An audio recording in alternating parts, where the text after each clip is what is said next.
안녕하십니까. 호크로 투자하는 쇼킹 부동산입니다. 항상 이 시기에 시작되는 거 시작해 보겠습니다. 영상 전에 구독과 알람 설정 부탁드리겠습니다. 자, 최근 부동산 시장에 중요한 소식 두 가지가 전해졌습니다. 첫 번째는요, 고가 전세 대출 규제 추진 한 달 만에 없던 일로 이런 기사가 나왔습니다. SGI 서울 보증에서 도입 검토를 중단했다는 기사가 쏟아졌어요. 자, 이게 어떤 내용이냐? 이제 지난 11월 달 초에요. 서울보증보험에서 고가 전세대출 규제에 대해서 내부 검토 중이라는 언론 보도가 나왔고요. 그 이후에 고승범 금융위원장이 초고액 전세대출 제한 기준이 9억보다 높을 것이다면서 조만간 발표가 나올 것처럼 이야기를 했는데 이상하게 발표가 한 달 넘도록 나오지가 않고 있었어요. 자, 현재 전세자금 대출은요, 보증기관에 보증서가 있어야 가능합니다. 그래서 주택금융공사와 주택도시보증공사를 우리가 공적보증이라 해서 임대보증금 5억 이하 주택에 대해서 2억 2천에서 4억까지 대출을 해주고 있고요. 서울보증보험이란 데에서 개인별 최대 대출한도 5억 원까지 임차보증금 제한 없이 전세자금 대출을 해주고 있습니다. 자, 그래서 지금 서울 지역 고가 아파트에 많은 12억 전세, 12억 전세의 유일한 대출 통로가 이 사적보증이라 불리는 서울보증보험의 보증이었다는 거죠. 그런데 약간 의문이 제기되는 거예요. 자, 이런 전세 보증 제도라는 거는 서민 주거 안정을 위한 지원 정책인데 이런 고가 전세에도 해주는 것이 맞냐? 게다가 이런 식으로 고가 전세에 해주다 보니까 고가 아파트 갭 투자 열풍에 도움을 준 거 결정적으로 이런 것이다. 그럼 이것을 어떤 식으로든 규제할 필요가 있다는 필요성이 제기가 됐었어요. 게다가 최근에 가계부채 증가세를 주도한 전세자금 대출, 왜냐면은 주택담보대출 증가세는 5%인데 전세자금 대출 증가세가 16%네. 야, 이런 식으로 마음껏 전세자금 대출 해준 것이 전세가격 급등을 불렀고 이제 갭투자 수요를 늘리는 부작용을 만들었더라. 그래서 고승범 금융위원장이 취임하고 나서 여러 차례 전세대출 규제 강화 방안을 얘기했거든요. 첫 번째가 총량 규제 관리와 전세대출 분할 상환 유도, 고가 전세대출 제한 검토 등 다양한 방법을 꺼내 들었는데 이게 전세자금 대출은 워낙 예민한 이슈다 보니까 쉽게 건드리질 못했던 거예요. 왜냐면은 언론과 정치권에서 견제가 막 들어왔거든요. 자, 어떤 언론 보도 볼게요. 전세 대란 만들고 전세 대출 막아 거리로 내쫓기는 서민들. 자, 그래서 보수 언론들이나 경제신문들이 꼭 이 대출 규제 관련해서 서민들을 앞세워서 이것에 대한 부당함을 좀 많이 주장을 하거든요.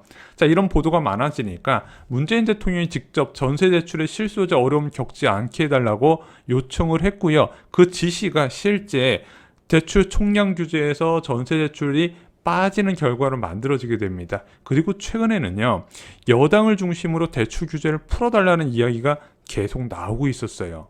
이게 여당과 금융위원회의 입장차가 뚜렷합니다. 송영길 대표 유명한 규제 완화론자죠. 또한 이재명 후보도요, 실수요자 대출은 적극 지원해야 된다는 주의예요. 왜냐면은 자, 이재명 후보도요, 비필수 부동산 투자 수요 목적은 차단하는 건 찬성하지만 그리고 강력하게 추진해야 된다고 이야기를 하지만 그냥 서민들이 지금 시장에서 형성된 가격에 따라서 주택을 매수할 때 대출하는 것은 지원하자는 주의거든요. 그런데 금융위원장은 어떤 입장이다? 진축을 앞두고 대출 규제는 불가피하다는 거예요. 왜?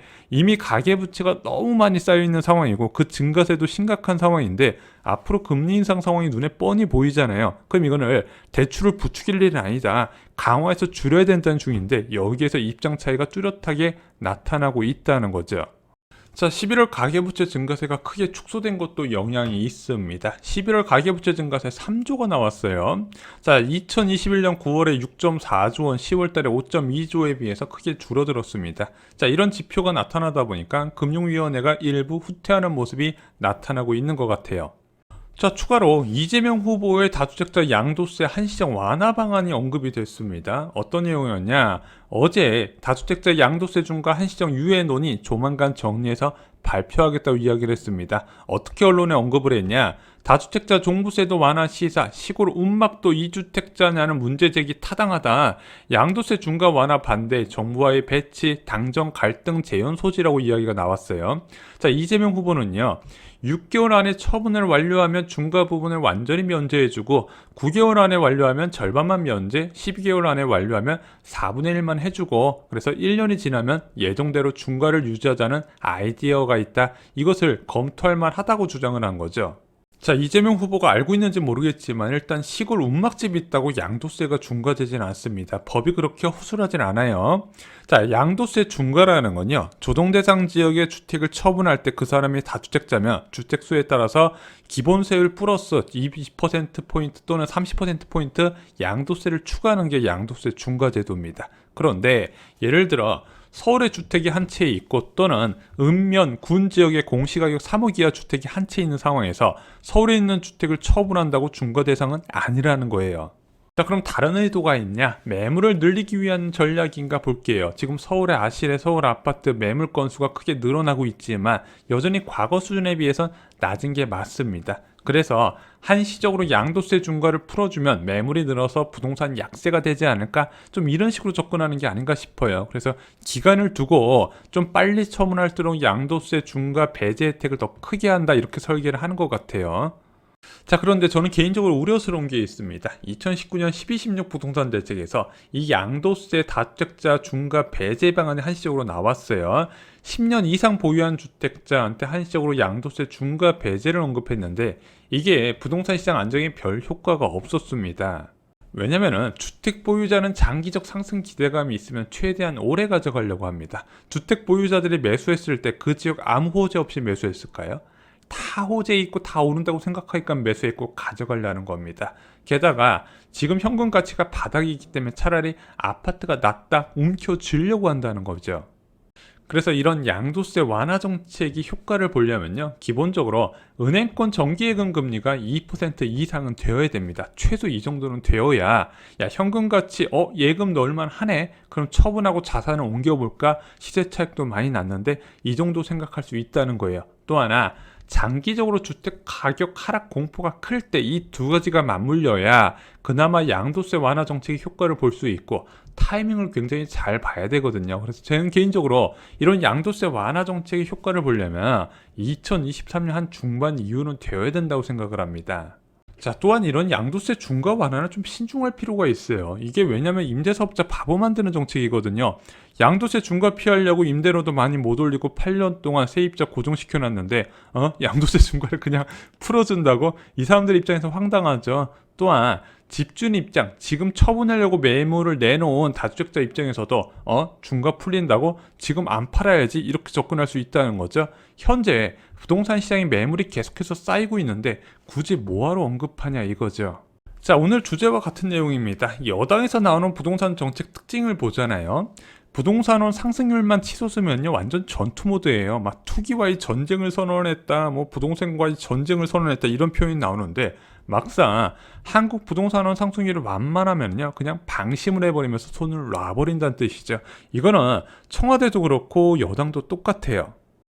자, 현재 수도권 부동산은 다시 하락 직전 상황까지 왔습니다. 서울 아파트, 경기도 아파트 거래량이 바닥 수준을 뚫고 지금 지하실로 내려가는 상황이고요. 매수 우위 지수도 연일 바닥을 향해 기어가는 중입니다. 자, 왜 이런 상황이 펼쳐졌냐? 기준금리 정상화 가능성에 대출금리가 치솟고 더 올라갈 거란 기대감이 높아진 상황이에요. 자, 그러다 보니까 기준금리가 계속해서 올라갈 수가 있겠네? 그러면은 지금 주택을 매수하는 거 좀 신중할 필요가 있겠구나. 매수자 입장에서 이렇게 생각을 하는데, 하지만 아직 집값이 최고 실거래가 대비 하락한 지역은 드물어요. 그냥 거래 급감 상황에서 매도가 필요한 집주인이 일부 단지에서 급매물만 내온 거예요. 이게 다예요. 그렇다고 올라간 거에 비해서 아주 찔끔 떨어진 수준입니다. 하지만 벌써 투기 억제책에 대한 후퇴 이야기가 나오고 있다는 거죠. 자, 여전히 1%의 초저금리 상황이라는 것을 잊으면 안 됩니다. 예금금리 1.4%는요, 여전히 낮은 금리고요. 대출금리 3% 초반도 낮은 금리예요. 주택가격 상승 기대감이 여전히 있는 상황에서 대출금리 3% 초반 무서워하지 않습니다. 그리고 기준금리가 인상되는 상황을 너무 믿으면 안 돼요. 왜? 과거에 2005년부터 2006년까지 기준금리 5차례 올렸지만요, 서울 주택가격은 2006년에 가장 높은 상승세를 기록을 했습니다. 이 기준금리가 부동산 시장에 제대로 영향을 미치려면 기준금리가 올리고 나서 6개월 뒤에 얘기해요. 당장 내년 부동산 시장과 아무 관련이 없다는 겁니다. 지금은 조심해야 되는 시기가 맞다는 거예요. 지금 방심하면 안 됩니다. 자, 저희 쇼킹 부동산 블로그 자료실에요. 내년 하반기부터 진행되는 3080 플러스 사전 청약 계획을 총정리해서 올려두었습니다. 내년 하반기부터 공급되는 서울 지역 공공 분양 꼭 기회를 잡으시기 바랍니다. 분양가도 좀 굉장히 매력적이고요. 물량도 꽤 많을 것 같습니다. 저희 블로그 자료실에 이웃 추가하셔서 정보 꾸준히 받아가시기 바랍니다. 감사합니다.